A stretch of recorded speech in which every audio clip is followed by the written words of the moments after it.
80% des employeurs sans solution de logement pour leurs saisonniers ont des difficultés de recrutement. L'enjeu est de taille en Haute-Savoie alors que la saison d'hiver approche à grands pas. En station, on compte 13 000 emplois saisonniers. La moitié est couverte par des travailleurs extérieurs au département. L'étude, une première en Haute-Savoie, révèle que le besoin urgent est de 600 lits en montagne, 100 en station thermale. On s'attendait effectivement à ce qu'il y ait un besoin en termes de places. En termes d'urgence, non, pas à ce niveau-là.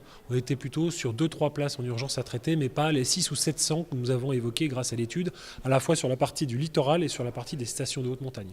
Et ça montre effectivement l'impérieuse nécessité que nous avons de travailler avec les communes pour trouver des solutions expérimentales si besoin, en tout cas d'offrir rapidement une réponse en soutien des filières et en soutien des stations de ski. L'étude a été menée dans 26 communes du département.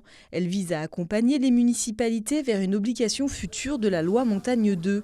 D'ici 1 an, elles devront signer des conventions avec l'État pour loger tous leurs saisonniers. Sans créer nécessairement de nouveaux produits, de nouveaux logements, on doit pouvoir, dans les logements déjà existants dans les stations, à satisfaire la demande des saisonniers.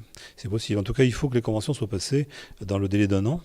Donc, et nous souhaitons et nous pouvons bien sûr appuyer les communes dans leurs préparatifs de convention, de telle sorte qu'on n'attende pas la fin ultime, le butoir de la loi, c'est-à-dire que celui du 31 décembre 2019, pour convenir des modalités de cette mise à disposition de logements pour les saisonniers. Chamonix est l'une de ces stations en tension. Pourtant, elle a été l'une des plus actives en la matière dès la fin des années 80.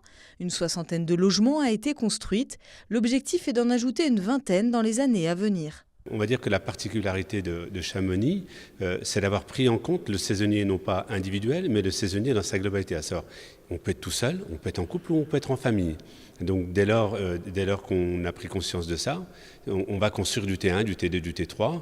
Et donc du coup, la collectivité en même temps a mis beaucoup d'argent à l'époque, puisque nous n'avions pas toutes les mesures qui sont prises aujourd'hui n'existaient pas, toute cette batterie de mesures. Il a fallu se battre pour trouver un petit peu d'aide, mais on a créé ces 60 logements comme ça. Et la collectivité a donné le terrain. Sans ces dispositifs, la question du logement est un véritable frein à l'emploi.